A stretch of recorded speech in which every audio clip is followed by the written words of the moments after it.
Pronto, perfeito. Turma, vocês estão vendo a minha tela?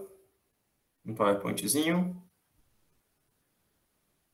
Pronto, obrigado. Pessoal, a aula de hoje é uma aula bem realmente tranquila, não é uma aula que é muito longa, muito extensa.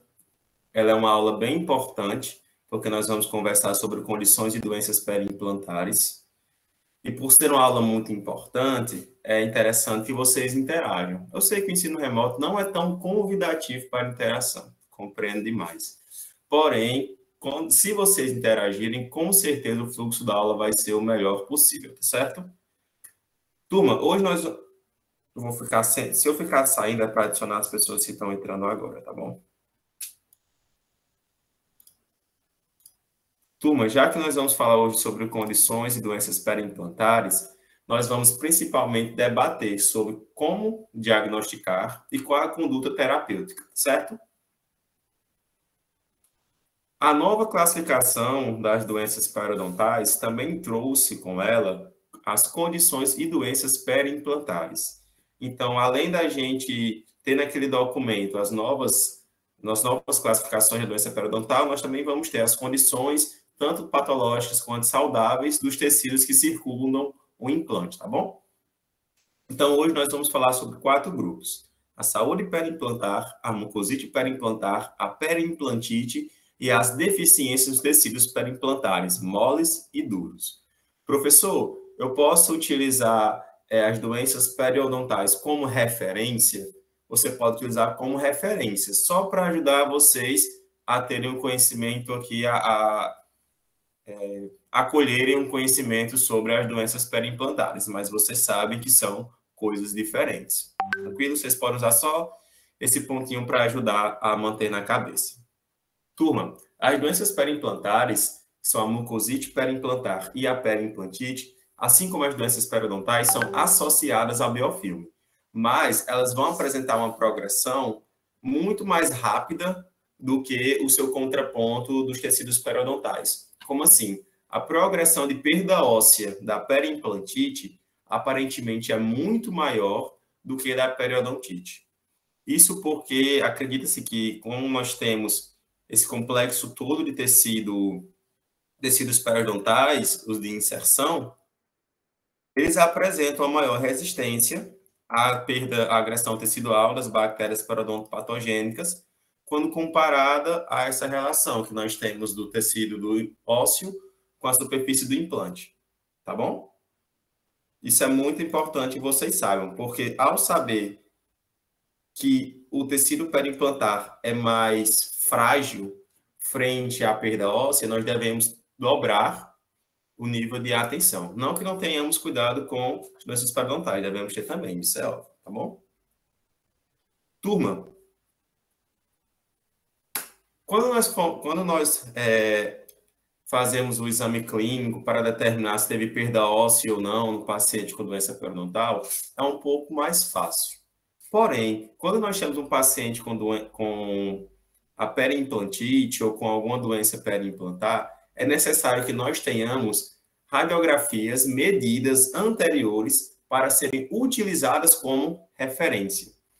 Porque quando o paciente é desdentado, muitas vezes já acontece uma remodelação fisiológica, certo? E junto com essa remodelação fisiológica, a gente também vai ter uma perda de estrutura óssea. E quando colocamos o implante, também teremos uma remodelação. E quando colocamos a prótese e tem um tempo que aquele implante está sob sobrecarga oclusal, também vai ter remodelação. Então, o ponto aqui para determinar se teve perda óssea ou não é ter as radiografias e medidas de sondagem e utilizá-las como medidas de referência. Certo? Por isso que a gente vai iniciar a aula falando sobre os exames clínicos recomendados, porque essas medidas vão servir para que vocês comparem com o paciente quando ele chegar no consultório e determinar se ele teve perda de inserção ou não, certo? Turma, é importante fazer radiografias e medidas de sondagem imediatamente ao final da prótese implante suportada, tá certo? E também radiografias adicionais depois de um período de carga. Porque quando o paciente está com a prótese implante suportada, acontece uma remodelação fisiológica. Isso acontece naturalmente, tá certo? Então, quer dizer que quando você colocar o implante, vai ter aquela remodelação fisiológica normal que acontece devido à inserção do implante, processo de osseointegração. Quando colocar a prótese, também vai ter uma remodelação fisiológica, porque faz parte, tá certo? Então, é por isso que nós devemos ter o quê? As medidas do paciente. Porque ao ter as medidas do paciente, você vai conseguir determinar, olha, ele tinha tanto de profundidade de sondagem e agora ele já está com tanto.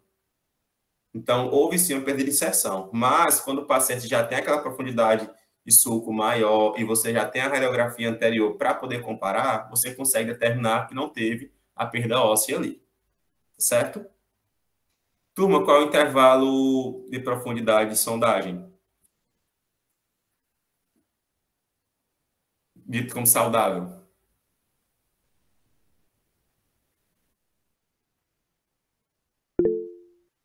Isso, agora com o implante. Pronto. Exatamente, até 5. Vocês estão corretos, tá bom? Vocês conseguem ver que o intervalo é bem maior, né? E quanto maior o intervalo, fica mais difícil a gente determinar e bater o martelo um diagnóstico. Por isso que é interessante ter os exames radiográficos anteriores. E é por isso que eu estou enfatizando muito bem isso com vocês, tá certo? Creio que a maioria das pessoas já entraram. Deixa eu voltar para cá, para a aula. Turma, quando o paciente vai fazer o primeiro implante dele, também é necessário que ele faça todas as radiografias e também dados clínicos prévios, tá certo? Para você avaliar essas mudanças a nível ósseo. Então, vocês já viram que nós devemos fazer radiografias para documentar durante todo o processo, tá certo? E uma coisa que sobre esses documentos, tá bom? Lá na clínica eu falei para alguns de vocês também. A gente vai estar em alguns momentos na clínica juntos, certo? Isso aqui, essas radiografias, são documentos importantíssimos do paciente. Se ele quiser levar a radiografia, pertence a ele, mas se tiver uma cópia, fica com você. Quando tirar uma radiografia, guarda ela naquele mesmo envelopinho do filme radiográfico, tá bom? Com a data e a numeração, certo? E lá no prontuário anota bem direitinho. Porque não adianta você tirar uma radiografia solta, não saber quando ela foi tirada, nem qual a região, nem qual o motivo, e só você deixar guardado ali na pastinha do paciente, certo? A organização dos documentos odontológicos é crucial, tá bom? Desde esses mais simplesinhos, como o exame radiográfico, não é que seja simples, é como é muito corriqueiro, infelizmente a gente tende a não se preocupar tanto com ele, mas a documentação é crucial, certo?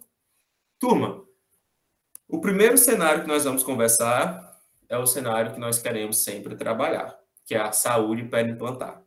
Como é que vai ser a dinâmica da aula? Nós vamos falar sobre os sinais clínicos, tá certo? E como é saúde, a gente não vai trabalhar na questão do tratamento, mas quando for mucosite periimplantar e periimplantite, a gente vai falar sobre o tratamento, certo?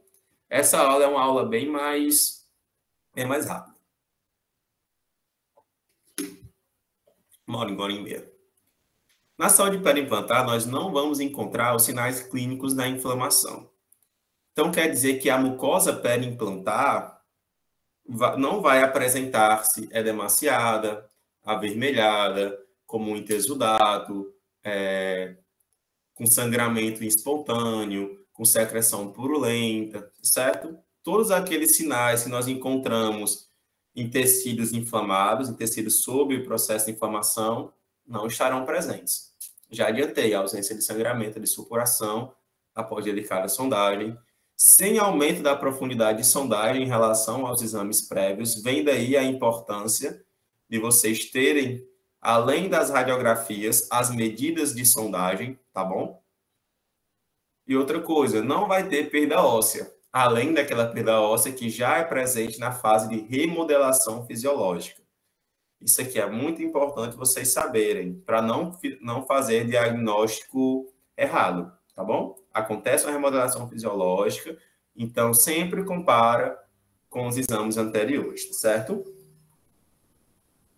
Turma, só mostrando aqui para vocês uma mucosa periimplantar com saúde, ela está bem cor-de-rosa. As características clínicas de saúde dela são muito semelhantes da gengiva. Ela é rosa, é demasiada, ou não está demasiada, está seguindo o contorno de arco, está tudo tranquilo aqui. Nós temos essa papila entre implantes, que a sua altura vai ser determinada com a altura da crista óssea, mais essa extensão desses tecidos moles, é isso que vai determinar essa altura, tá bom? E não vai passar de 3, 4 milímetros, certo? Por isso que é uma área de muito desafio quando a gente trabalha com a estética. Pessoal, nesse outro exemplo aqui, a gente também tem uma mucosa periimplantar bem saudável. Essa área de sangramento deve ter sido devido à área de sondagem. Vocês conseguem perceber que é muito pontual, não é a mucosa como um todo. E que tipo de conexão protética é essa? De interface. Show de bola. É HE. Tá bom? Simples. Tudo bem. Turma, questão de saúde periimplantar é só isso. Como a gente já viu a anatomia periimplantar, fica muito fácil vocês lembrarem como é a saúde. Tá certo? No que se diz respeito à mucosite periimplantar, ela é como se fosse a correspondente da gengivite induzida por biofilme. Como assim? É porque é uma doença biofilme dependente que vai estar associada somente com inflamação a nível de tecido mole. Então, não haverá perda óssea radiográfica, certo? Clinicamente, ela vai se apresentar como uma presença de sangramento e ou supuração em sondagem gentil. Então, a gente vai colocar a sonda e só de colocar a sonda, sem nenhuma pressão, vai haver sangramento e supuração, tá bom? Pode ou não ter aumento da profundidade de sondagem, certo? Mas esse aumento de profundidade não vai ser devido à perda óssea, tá bom? Esse aumento de sondagem deve ser, às vezes, devido à hiperplasia da gengiva, certo? Sempre comparando com os exames prévios. E outra coisa, nenhuma novidade, a mucosite não vai apresentar perda óssea, tá bom? Além daquela que é observada na remodelação fisiológica. Turma, a mucosa pouco keratinizada está muito presente nos pacientes que apresentam mucosite periimplantar, tá certo? De 5 a 10% dos pacientes com mucosite periimplantar são cenários em que há essa mucosa pouco keratinizada, tá bom? Mas isso ainda é um pouco debatido. No que se diz respeito ao tratamento da mucosite periimplantar, ela é bem tranquila. O ponto inicial vai ser remoção daquele biofilme. Então, seria feita a eliminação do cálculo e raspagem com curetas sintéticas. Não são as nossas curetas periodontais, tá bom? São curetas especializadas ou feitas para tratar áreas de material sintético, com a área do implante. Quando presente, desinfecção de próteses e pilares. Então, quer dizer que muitas vezes aquele biofilme, aquele cálculo, aquele sangramento, ele vai ficar acumulado também na prótese, tá bom? Irrigação subgengival e modificação do desenho das próteses pouco higiênicas. Isso aqui é principalmente porque, se você tem determinada prótese que está mal adaptada, ou que a superfície não está lisa o suficiente, está causando um acúmulo de biofilme, você tem que cuidar e tratar dessa prótese. Ponto principal do tratamento, controle de biofilme e eliminar qualquer fator que facilite esse acúmulo de biofilme, como próteses mal adaptadas, com a superfície pouco polida, tá bom? Pessoal, a primeira conduta é o controle do biofilme e principalmente o controle mecânico. Sempre enfatizando para vocês que o controle químico, como o uso de gluconato de cloretilina, ele é complementar ao controle mecânico do biofilme. Então, por isso que na clínica, quando vocês falam comigo, diz logo assim, professor, já passa 7 dias para o paciente, gluconato de cloretilina? Não. Vamos fazer a raspagem, instrução de higiene oral, faz o controle da higiene do paciente, faz o controle mecânico do biofilme, e se após isso a gente não conseguir chegar no nível de saúde que nós gostaríamos de ter, nós podemos utilizar o controle químico, tá bom? Mas existem casos e casos. Mas nesse caso, eu quero que vocês compreendam que o controle mecânico é a primeira conduta. Aí, caso a gente não consiga só com ele, nós vamos complementar com o controle químico do biofilme. Uma coisa complementar, ela está ali para ajudar, certo? Turma, só mostrando para vocês esse caso clínico que não é meu, é um artigo, tá certo? E um paciente que chegou, retornou aonde fez a prótese implante suportada com sinais de mucosite periimplantar. Aqui foi assim como o paciente chegou e assim foi como ele saiu, tá bom? Paciente do gênero feminino, 60 anos, com queixa de sintomatologia dolorosa na região dos implantes, sabor desagradável e halitose. Esse sabor desagradável e halitose é muito provável de que área de supuração, tá certo? E muito infiltrado inflamatório e muito sangue naquela região. Não havia presença de alterações extraorais, porém, no exame intraoral, observou-se secreção purulenta e tecido periimplantar edemaciado, eritematoso e com discreto aumento de volume. A palpação, o tecido apresentava flácido e sangrante ao toque. Toda essa área aqui, vocês conseguem ver. Ao remover a prótese, vocês vão conseguir entender como essa área estava muito mais destruída, agredida do que aparenta, tá bom? Turma, mas se lembra que quando eu falei que o paciente tinha prótese e essa prótese poderia ser um objeto de acúmulo de biofilme e deveria ser tratado assim também? Então, no caso dessa paciente, os colegas que estavam tratando ela perceberam que essa prótese apresentava grande quantidade de biofilme já calcificado, certo? E também, já em contato com a prótese, eles encontraram tanto sangue quanto pus, tá bom? Para tratar, para adequar, melhor dizendo, essa prótese, foi feita a remoção de todo o cálculo com auxílio de uma cureta. E foi feito um refino acabamento e polimento utilizando brocas de corte fino cruzado e borracha de granulação decrescente, específicas para resina acrílica. Para quê, Matheus? Para fazer um bom acabamento e polimento da base dessa prótese, para que não fique aqui fácil do biofilme ficar nessa região, tá bom? Professor, mas se eu fizer esse nível aqui de acabamento e polimento, deixar lisinho, genuíno, e o paciente não ter um bom nível de higienização oral, o paciente está com alto risco também de mucosite. Nós vamos conversar sobre os fatores de risco mais à frente. E a nível de higienização oral do paciente e o acesso para a higienização do paciente são dois pontos principais, tá bom? Não adianta nada nós termos um bom polimento e o paciente, infelizmente, não ter condições de acesso para poder higienizar a área, tá bom?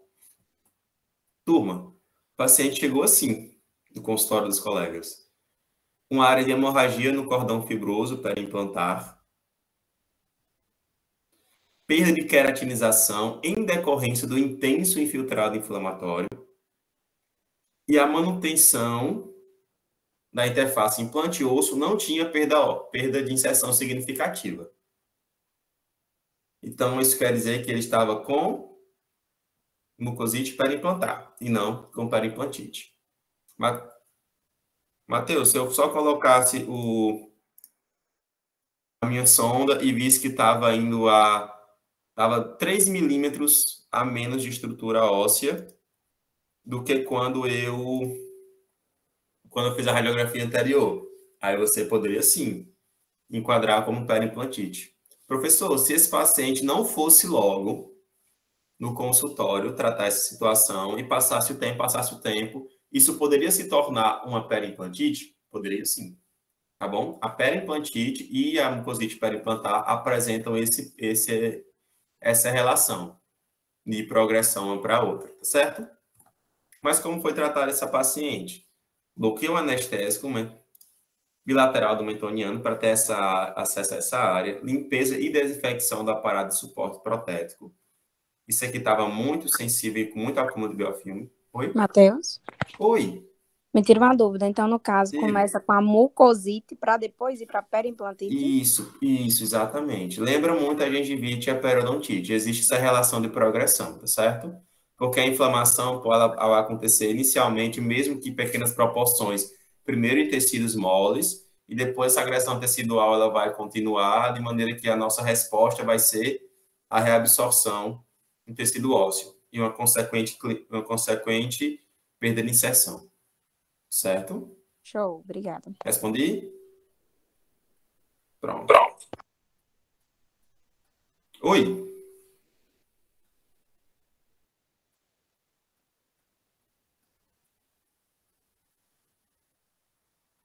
Não é gengiva, esqueceu? É mucosa perimplantar.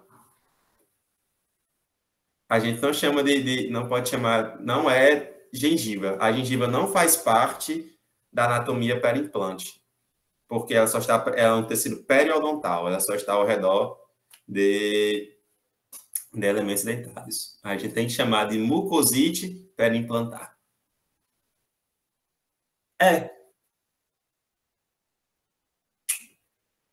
Histologicamente, é praticamente a mesma coisa. A diferença principal, muitas vezes, é o tamanho daquele epitélio juncional e a disposição das fibras do tecido conjuntivo. Se lembra que o epitélio juncional aqui na mucosa perimplantar é um pouquinho maior, tem 1,5, 2 milímetros, e as fibras, no lugar de apresentar aquelas diferentes formações de inserção, como tem no dente, aquelas fibras são sempre paralelas à superfície do implante. Ela clinicamente é a mesma coisa. Quando você bate, você não, isso aqui é a mesma que a gengiva, mas não é a gengiva. Ela é a mucosa periimplantar. Por isso que a gente tem que chamar de mucosite periimplantar. Tá certo? Eu falei nada, mas não é errado vocês usarem o conhecimento que vocês têm da periodontia para dar aqueles gatilhos e lembrarem das informações aqui. Só não confundam, mas vocês podem usar essa diquinha para facilitar. É muito mais fácil vocês lembrarem de um conteúdo quando vocês têm alguma coisa de referência. Tá ligado? Tá certo? Turma, o que é que foi feito nessa paciente? Primeira conduta, controle do biofilme. Foi feita uma limpeza e desinfecção do aparato de suporte protético. Esse aqui é o suporte protético, foi feita toda essa limpeza, tá bom? Com digluconato de cloroxidina 0,12 e solução fisiológica.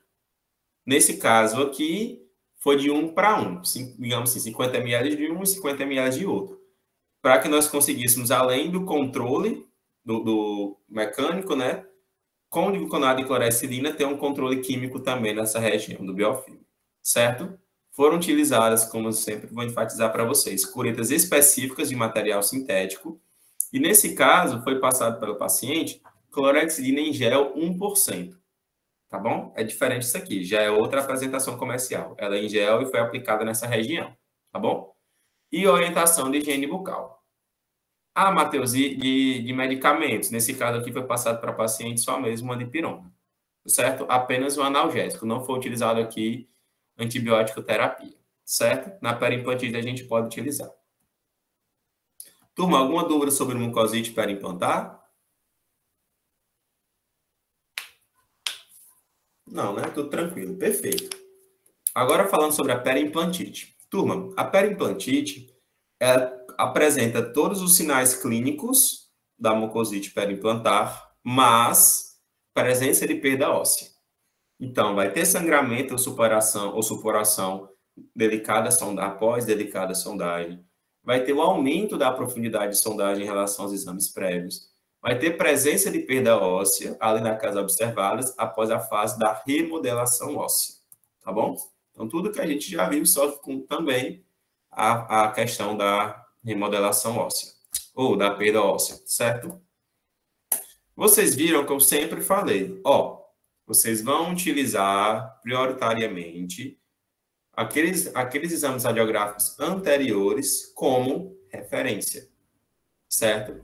Mas o que acontece se você não tiver esses exames prévios? Então, é um paciente que fez esse implante em outra cidade e veio para o consultório, está viajando, se mudou de estado, chegou para você naquela situação com inflamação dos tecidos periimplantares e você não sabe se aquele paciente está com periimplantite ou não, porque você não tem referência. Não tem o que fazer? Não, tem o que fazer sim. Nesse caso, vocês vão fazer esse check-in, tá bom? Esse checklist. Presença de sangramento e supuração, profundidade de sondagem igual ou superior a 6 milímetros, porque que a gente parte do pressuposto que se de 2 a 5 é o natural, se a gente já chega a 6, junto de sinais clínicos de inflamação, aquele paciente já está com uma situação de doença periimplantar, tá bom? E o nível ósseo de 3 milímetros ou mais apical, a porção coronária da porção intraóssea do implante, certo? Ou seja, 3 milímetros de diferença dessa porção mais coronária do implante, tá bom? E também é interessante que vocês considerem a recessão da mucosa marginal na avaliação clínica. Como assim? Aqui. Vocês compararem esse nível de recessão, porque a recessão da mucosa periimplantar também é uma variável clínica da periimplantite, tá certo? Então, eu vou mandar agora para vocês o link da presença, tá bom?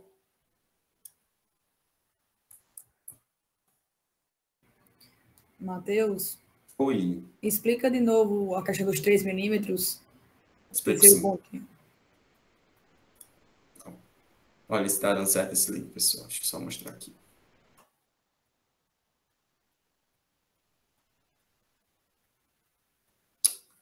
Vai ficar mais fácil mostrar com isso.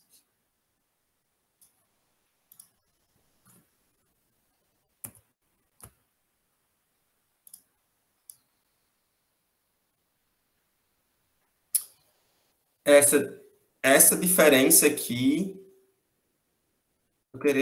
vou mostrar nessa imagem, vai ficar mais bonitinho se eu mostrar aqui, vou bagunçar um pouco o slide. Essa diferença aqui, se ela fosse maior 3 milímetros, ó. Certo? Ao nível aos 3 milímetros mais apical, a porção mais coronária da porção intraóssea do implante. É como se esse limite ele fosse mais apical 3 milímetros ou mais dessa porção que deveria estar intraóssea. Certo? Tá, Matheus, entendi. Obrigado. Mas percebam que só assim, são informações que elas vão se complementar, tá bom? Então, se só tiver, por exemplo, essa perda óssea, não quer dizer que o paciente está com periimplantite. Só está reduzido àquela altura. É que nem na periodontite. O paciente pode estar com periodontite estável e ter também um periodonto reduzido. Tá bom? Deu certo a chamada? O meu deu. Pronto, perfeito. Só para conferir, para ninguém ficar sem a presença. Turma, a periimplantite, assim como a mucosite, é multifatorial. Eu ainda estou tentando. Ainda está tentando fazer a chamada? Sim. Não está dando certo. Não está abrindo aqui, aí estou tentando abrir. Qualquer coisa vocês podem falar, tá certo?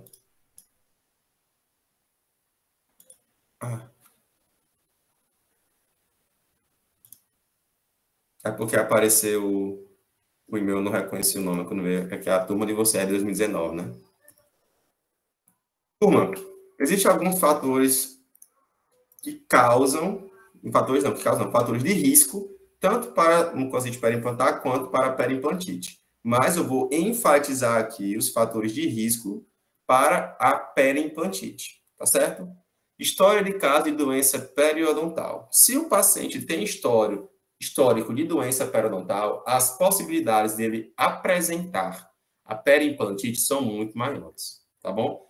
Principalmente se for na região de periodonto reduzido, com bolsa periodontal, por exemplo, ou até mesmo pelo fato de, por ele ser um paciente com histórico de doença periodontal, quer dizer que em algum momento ele teve uma higienização ou teve fatores de riscos muito altos que acarretaram naquela doença periodontal no seu estágio mais grave, que é quando a gente tem perda de estrutura óssea, tá bom?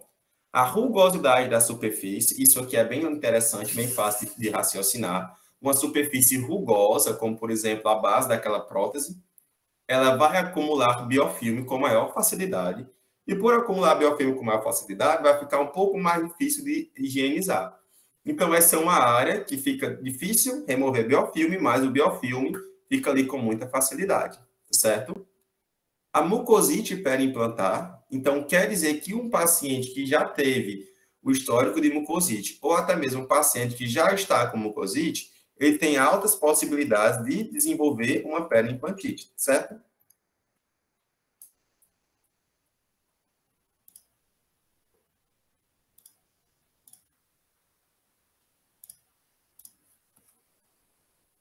Oi.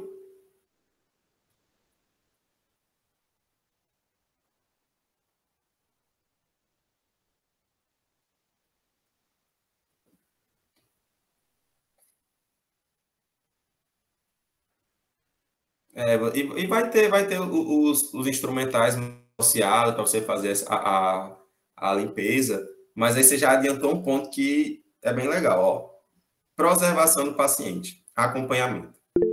Paciente que fez reabilitação, sendo implante, sendo prótese facial, prótese removível, o paciente precisa ser acompanhado. Mês em mês, 3 em 3, 6 em 6, o protocolo vai ser de acordo com a necessidade do paciente. Mas, é como você disse, talvez tenham áreas que ele não consiga higienizar, que ele não tenha que ele não tenha noção de como ele vai fazer a manobra, como ele vai se direcionar, qual instrumental vai utilizar. Nisso são dois caminhos. Além da gente acompanhar e fazer a limpeza da região, ter esse controle do biofilme mecânico, nós também orientarmos, porque quem mais vai cuidar da própria boca, da boca é o próprio paciente. Mas a gente vai estar junto com ele, fazendo esse controle, como você disse. Pode ser que talvez ele não consiga, a área seja difícil, ele não tenha a destreza manual para aquilo. Aí a gente entra acompanhando e auxiliando, certo? A questão da mucosa queratinizada. Você lembra que eu falei que quanto menor a queratina, quanto menos mucosa queratinizada, mais frágil está aquela região. A pressão no implante também é um pouco conversada, tá certo? Mas não tem nada muito forte na literatura que confirme que quanto maior a pressão, maior o fator de risco para a periimplantite. Mas eu estou trazendo porque pode ser que vocês encontrem. Resíduos de cimento, quando teve a cimentação da prótese. Deixar cimento aqui vai facilitar o acúmulo de biofilme, sem contar também que pode gerar uma resposta inflamatória dessa região da mucosa periimplantar. Obviamente, a higiene oral do paciente junto com acesso para a higienização. Às vezes pode acontecer que o paciente até se esforça, ele se preocupa.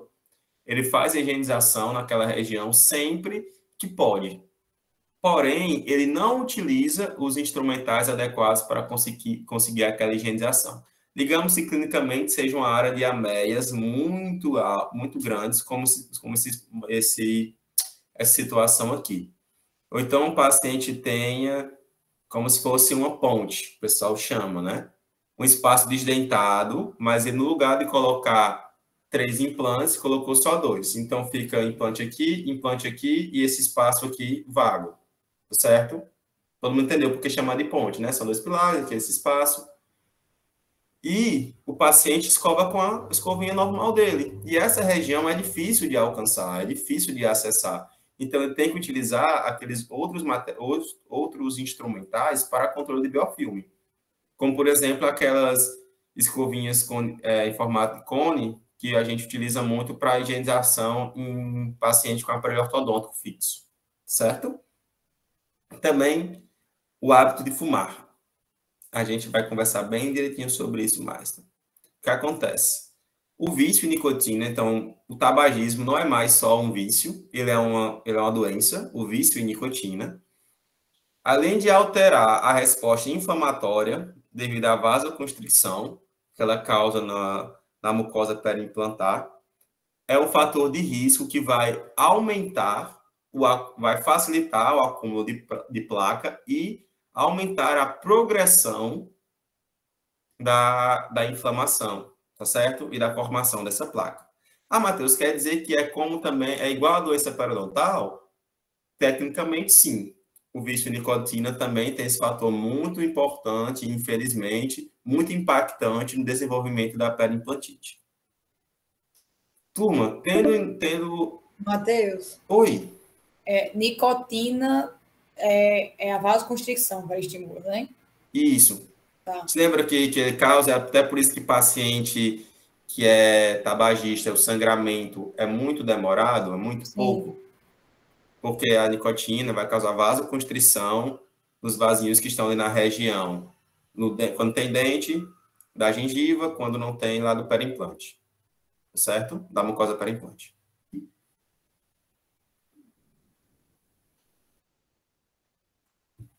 Não, vi não. Ah, perfeito. Paciente de doença periodontal, eu vou fazer o link agora e vou mandar para. E vou começar respondendo essa resposta. Paciente periodontal dificulta alguma coisa na hora do implante? Respondo já. Vou criar agora outra sala. Não fujam dessa sala antes de eu mandar o link, por favor.